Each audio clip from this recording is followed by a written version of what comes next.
Hi darlings. Indian railway finance corporation ಲಿಮಿಟೆಡ್ನಲ್ಲಿ ಇದೀಗ vacancies ಖಾಲಿ ಇದ್ದು ಅಸಿಸ್ಟೆಂಟ್ ಮ್ಯಾನೇಜರ್ನ ಫೈನಾನ್ಸ್ ಡಿಪಾರ್ಟ್ಮೆಂಟ್ನಲ್ಲಿ ವೇಕೆನ್ಸೀಸ್ ಖಾಲಿ ಇರುತ್ತೆ.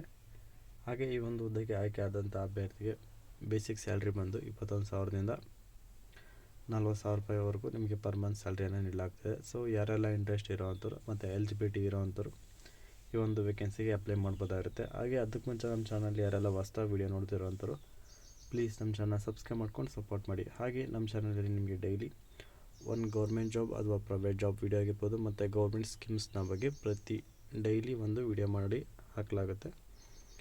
ಸೊ ಅದಕ್ಕೋಸ್ಕರ ನಮ್ಮ ಚಾನಲ್ ಸಬ್ಸ್ಕ್ರೈಬ್ ಮಾಡಿಕೊಂಡು ಪ್ಲೀಸ್ ಸಪೋರ್ಟ್ ಮಾಡಿ.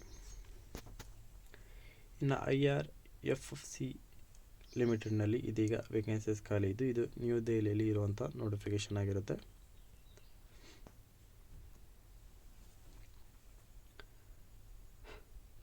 ಇನ್ನು ಈ ಒಂದು ಹುದ್ದೆಗೆ ನಿಮಗೆ ಏಪ್ರಿಲ್ 4ನೇ ತಾರೀಕಿಂದ ಹಿಡಿದು ಮೇ 1ನೇ ತಾರೀಕುವರೆಗೂ ಈ ಒಂದು ವೇಕೆನ್ಸಿಗೆ ಅಪ್ಲೈ ಮಾಡೋಕ್ಕೆ ನಿಮಗೆ ಟೈಮನ್ನು ನೀಡಲಾಗ್ತಾ ಇರುತ್ತೆ. ಹಾಗೆ ನಿಮಗೆ ಕಂಪ್ಯೂಟರ್ ಬೇಸ್ಡ್ ಎಕ್ಸಾಮಿನೇಷನ್ ಕೂಡ ನೀಡಲಾಗ್ತಾ ಇದ್ದು ನಿಮಗೆ ಜೂನ್ ಮಂತ್ನಲ್ಲೇ ನಿಮಗೆ ಎಕ್ಸಾಮನ್ನು ಕಂಡಕ್ಟ್ ಮಾಡಿಕೊಡಲಾಗುತ್ತೆ. ಇನ್ನು ಮೊದಲನೇದಾಗಿ ಪೋಸ್ಟ್ ಕೋಡ್ ನಂಬರ್ 1 ಮತ್ತು ವೇಕೆನ್ಸಿ ಬಂದು ಅಸಿಸ್ಟೆಂಟ್ನ ವೇಕೆನ್ಸಿ ಆಗಿದ್ದು ಈ ಒಂದು ವೇಕೆನ್ಸಿ ಒಟ್ಟು ಬಂದು ನಿಮಗೆ 16 ವೇಕೆನ್ಸೀಸ್ ಅನ್ನೋದು ಖಾಲಿ ಇರುತ್ತೆ. ಹಾಗೆ ಈ ಒಂದು ಹುದ್ದೆಗೆ 3 ಇಯರ್ಸ್ ಬ್ಯಾಚುಲರ್ ಡಿಗ್ರಿ ಕಂಪ್ಲೀಟ್ ಮಾಡಿದರೆ ಸಾಕು. ಅದು ಕಾಮರ್ಸ್ ಡಿಪಾರ್ಟ್ಮೆಂಟ್ನಲ್ಲಿ ವಿತ್ 60% ಮಾರ್ಕ್ಸ್ ಒಂದಿಗೆ ನೀವು ಪಾಸ್ ಆಗಿರಬೇಕಾಗುತ್ತೆ. ಹಾಗೆ ಈ ಒಂದು ಹುದ್ದೆಗೆ ಮಿನಿಮಮ್ 18 ವರ್ಷದಿಂದ ಮ್ಯಾಕ್ಸಿಮಮ್ 30 ವರ್ಷದ ಒಳಗಡೆ ಇರೋವಂಥವ್ರು ಅಪ್ಲೈ ಮಾಡ್ಬೋದಾಗುತ್ತೆ. ಡಿಗ್ರಿಯ ಜೊತೆಗೆ ನಿಮಗೆ ಇಂಟರ್ಮೀಡಿಯೇಷನ್ ಎಕ್ಸಾಮಿನೇಷನಲ್ಲಿ ನೀವು CA ಪಾಸ್ ಮಾಡಿರೋವಂಥವ್ರು ಈ ಒಂದು ವೇಕೆನ್ಸಿಗೆ ಅಪ್ಲೈ ಮಾಡ್ಬೋದಾಗಿರುತ್ತೆ. ಹಾಗೆ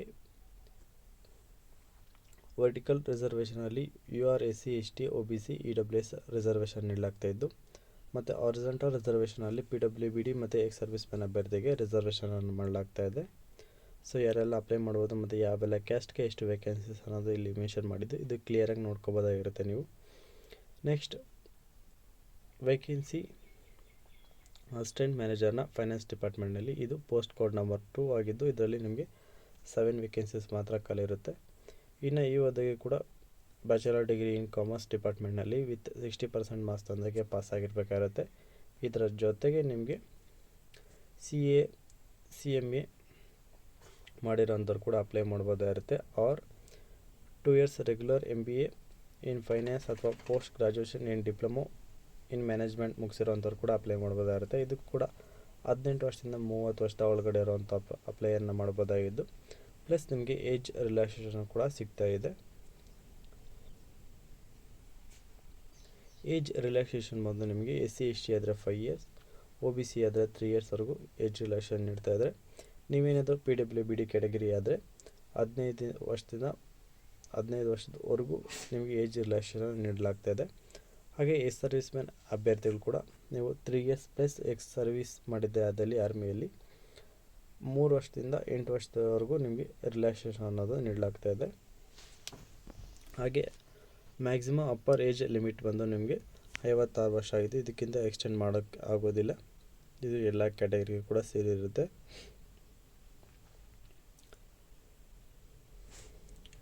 ಇನ್ನು ನೆಕ್ಸ್ಟ್ ಬಂದು ನಿಮಗೆ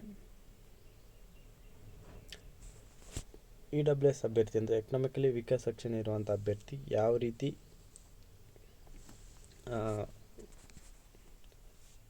ಅವರ ಪ್ರಾಪರ್ಟಿ ಕಡಿಮೆ ಇರಬೇಕಾಗಿರುತ್ತೆ ಮತ್ತು ಎಷ್ಟು ಇರಬೇಕು ಅನ್ನೋದು ಕೂಡ ಇಲ್ಲಿ ಮೆನ್ಷನ್ ಮಾಡಿದರೆ ನೀವು ಕ್ಲಿಯರಾಗಿ ನೋಡ್ಕೋಬೋದಾಗಿರುತ್ತೆ.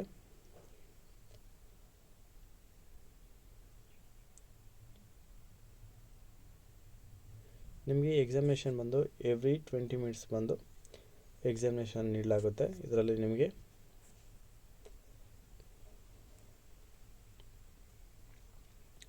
ಇನ್ನು ಈ ಒಂದು ಹುದ್ದೆಗೆ ಅಪ್ಲೈ ಮಾಡೋವಂಥವ್ರಿಗೆ ನೋ ಅಬ್ಜೆಕ್ಟಿವ್ ಸರ್ಟಿಫಿಕೇಟ್ ಕೂಡ ನೀಡಬೇಕಾಗುತ್ತೆ. ಇದು ಗೌರ್ಮೆಂಟ್ ಕಡೆಯಿಂದ ನೀವು ಪಡ್ಕೋಬೇಕಾಗಿದ್ದು. ನಿಮಗೆ ಅಸಿಸ್ಟೆಂಟ್ನ ವೇಕೆನ್ಸಿಗೆ ಬಂದು 21,000ದಿಂದ 74,000ವರೆಗೂ ನಿಮಗೆ ಸ್ಯಾಲ್ರಿನ ನೀಡಲಾಗುತ್ತೆ. ಹಾಗೆ ನಿಮಗೆ ಟೋಟಲ್ ನಿಮಗೆ ಸ್ಯಾಲ್ರಿ ಬಂದು ಪರ್ ಆ್ಯನಮ್ಗೆ 8 ಲ್ಯಾಕ್ವರೆಗೂ ಇರುತ್ತೆ. ನೀವೇನಾದರೂ ಅಸಿಸ್ಟೆಂಟ್ ಮ್ಯಾನೇಜರ್ ವೇಕೆನ್ಸಿಗೆ ಏನಾದರೂ ಮಾಡ್ತಿದ್ರೆ 40,000ದಿಂದ 1,40,000ವರೆಗೂ ಇದ್ದು ಪರ್ ಆ್ಯನಮ್ಗೆ ನಿಮಗೆ 16 ಲಕ್ಷದವರೆಗೆ ನಿಮಗೆ ಸ್ಯಾಲ್ರಿಯನ್ನು ನೀಡಲಾಗುತ್ತೆ. ಇದರ ಜೊತೆಗೆ ನಿಮಗೆ CTC ಮತ್ತು DA ಮತ್ತು HRA PP PRP ಮತ್ತು ಅದರ್ ಅಲವೆನ್ಸಸ್ ಕೂಡ ನೀಡಲಾಗ್ತಾಯಿದೆ. ಮತ್ತು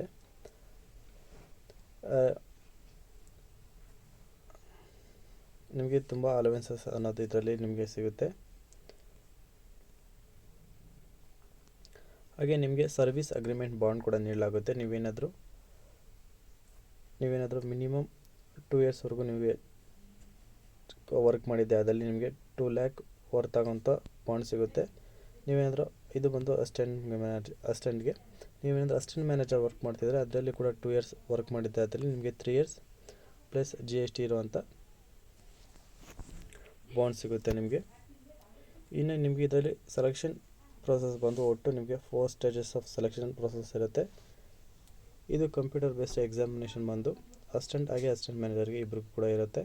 ಡಾಕ್ಯುಮೆಂಟ್ ವೆರಿಫಿಕೇಷನ್ ಕೂಡ ಇಬ್ಬರಿಗೂ ಇರುತ್ತೆ. ಇಂಟರ್ವ್ಯೂ ಬಂದು ಅಸಿಸ್ಟೆಂಟ್ಗೆ ಇರೋದಿಲ್ಲ, ಅಸಿಸ್ಟೆಂಟ್ ಮ್ಯಾನೇಜರ್ಗೆ ಇಂಟರ್ವ್ಯೂ ಇರುತ್ತೆ. ಮೆಡಿಕಲ್ ಟೆಸ್ಟ್ ಬಂದು ಇಬ್ಬರಿಗೂ ಕೂಡ ಇರುತ್ತೆ.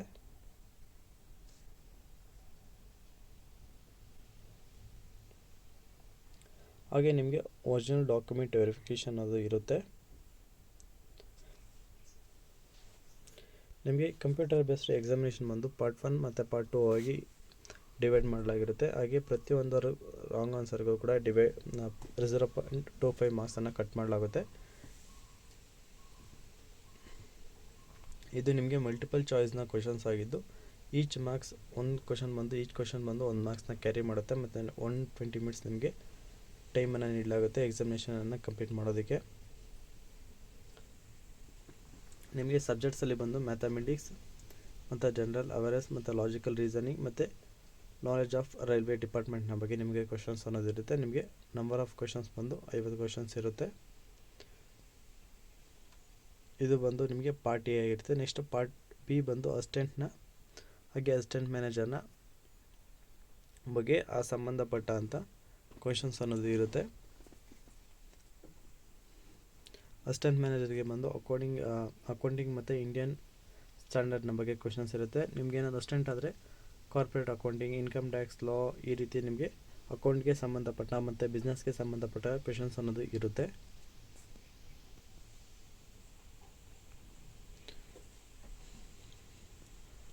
ಹಾಗೆ ಈ ಒಂದು ಹುದ್ದೆಯಲ್ಲಿ ನಿಮಗೆ ಕ್ವಾಲಿಫೈ ಆಗೋದಕ್ಕೆ ನೀವು UR ಮತ್ತು UWS ಆದರೆ 40%, SC OBC NLC ಆದರೆ 30%, SC/ST ಕ್ಯಾಟಗರಿ ಆದರೆ 25% ನೀವು ಮೆನ್ಷನ್ ಮಾಡಲಾಗಿರುತ್ತೆ.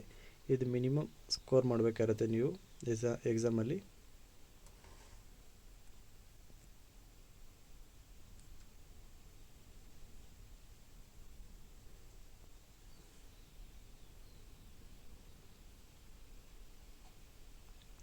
ಹಾಗೆ ನೀವೇನಾದರೂ ಈ ಎಕ್ಸಾಮ್ ಮಾರ್ಕ್ಸ್ನ ನೀವೇನಾದರೂ ಅಂದರೆ ಮಾರ್ಕ್ಸ್ ಅಥವಾ ಎಂಕ್ವೈರಿ ಮಾಡ್ಕೋಬೇಕಾದ್ರೆ ಪ್ರತಿಯೊಂದು ಕ್ವಶನ್ಗೂ ಕೂಡ 100 ರೂಪಾಯಿ ಪೇ ಮಾಡಿ ನೀವು ಮತ್ತೊಮ್ಮೆ ರೀಚೆಕ್ ಮಾಡಿಸ್ಕೋಬೋದಾಗಿರುತ್ತೆ.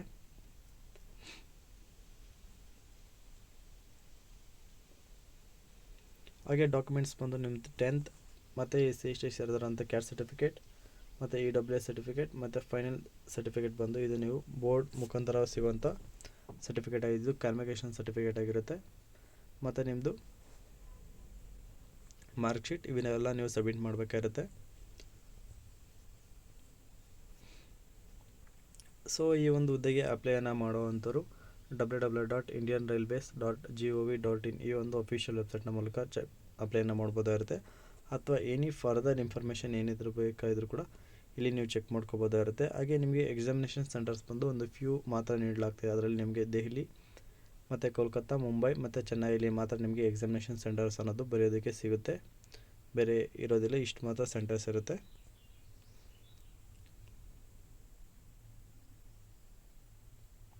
ಹಾಗೆ ಒನ್ಸ್ ನೀವು ಆಲ್ ಟಿಕೆಟಲ್ಲಿ ಡೇಟ್ ಆಗಿ ಸೆಂಟರ್ಸ್ ಫಿಕ್ಸ್ ಆದಮೇಲೆ ಇದು ಚೇಂಜಸ್ ಆಗೋದಿಲ್ಲ. ಇನ್ನು ನೆಕ್ಸ್ಟ್ ಬಂದು ನಿಮಗೆ ಎಕ್ಸಾಮಿನೇಷನ್ ಫೀಸನ್ನು ನೋಡೋದಾದರೆ ನಿಮಗೆ ಅಸಿಸ್ಟೆಂಟ್ ಮ್ಯಾನೇಜರ್ಗೆ ಒಟ್ಟು ನಿಮಗೆ 500 ರೂಪಾಯಿ ಅಮೌಂಟನ್ನು ಪೇ ಮಾಡಬೇಕಾಗಿರುತ್ತೆ. ಇದು ನಾನ್ ರಿಫಂಡಬಲ್ ಅಮೌಂಟ್ ಆಗಿದ್ದು ಇದರಲ್ಲಿ ಬಂದು SC/ST PWBD X service man ಮತ್ತು ಸ್ಟ್ಯಾಂಡರ್ಡ್ಗೆ ಯಾವುದೇ ಎಕ್ಸಾಮಿನೇಷನ್ ಫೀಸ್ ಅನ್ನೋದು ಇರೋದಿಲ್ಲ. ಇನ್ನು ಪೇ ಮಾಡುವಂಥವ್ರು UPI ಕ್ರೆಡಿಟ್ ಕಾರ್ಡ್ ಈ ಒಂದು ಆನ್ಲೈನ್ ಪೇಮೆಂಟ್ಗಳ ಮೂಲಕ ಇರುವಂಥ ಯಾವುದೇ ಆ್ಯಪ್ ಮೂಲಕ ಕೂಡ ನೀವು ಪೇನ ಮಾಡ್ಬೋದಾಗಿರುತ್ತೆ. ಹಾಗೆ ಈ ಒಂದು ಹುದ್ದೆಗೆ ಅಪ್ಲೈ ಮಾಡುವಂಥವ್ರು ಆನ್ಲೈನ್ ಮೂಲಕ ಮಾತ್ರ ಅಪ್ಲೈನ ಮಾಡ್ಬೋದಾಗಿದ್ದು, ಹಾಗೆ ಈ ಒಂದು ಹುದ್ದೆಗೆ ಅಪ್ಲೈ ಮಾಡುವಂಥವ್ರು ಕರಸ್ಪಾಂಡೆನ್ಸಿ ಮಾಡಿರೋವಂಥವ್ರಿಗೆ ಅಲೋ ಮಾಡೋದಿಲ್ಲ ಈ ಒಂದು ವೇಕೆನ್ಸಿಗೆ ಅಪ್ಲೈ ಮಾಡೋದಕ್ಕೆ.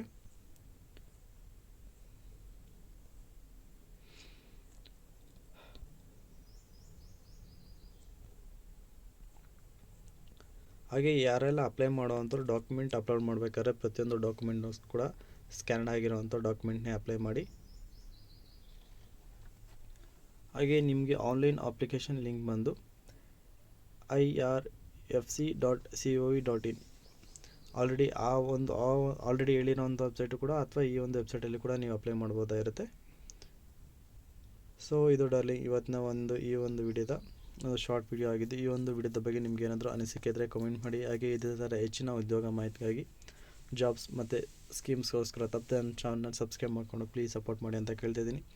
ಹಾಗೆ ಈ ಒಂದು ವಿಡಿಯೋ ಇಷ್ಟ ಲೈಕ್ ಮಾಡಿ, ಏನಾದ್ರು ಡೌಟ್ ಇದ್ದರೆ ಕಮೆಂಟ್ ಮಾಡಿ. ಹಾಗೆ ಈ ಒಂದು ವಿಡಿಯೋನ ಎಲ್ಲರಿಗೂ ಶೇರ್ ಮಾಡಿ ಅಂತ ಹೇಳ್ತಾ, ಈ ಒಂದು ವೇಕೆನ್ಸಿಗೆ ಅಪ್ಲೈ ಮಾಡ್ತಿರೋಂಥ ಪ್ರತಿಯೊಬ್ಬರಿಗೂ ನನ್ನ ಕಡೆಯಿಂದ ವೆರಿ ಆಲ್ ದ ಬೆಸ್ಟ್ ಅಂತ ತಿಳಿಸ್ತಾ ಇಲ್ಲಿಗೆ ಒಂದು ವಿಡಿಯೋ ಮುಗಿಸ್ತಾ ಇದ್ದೀನಿ. ಧನ್ಯವಾದಗಳು.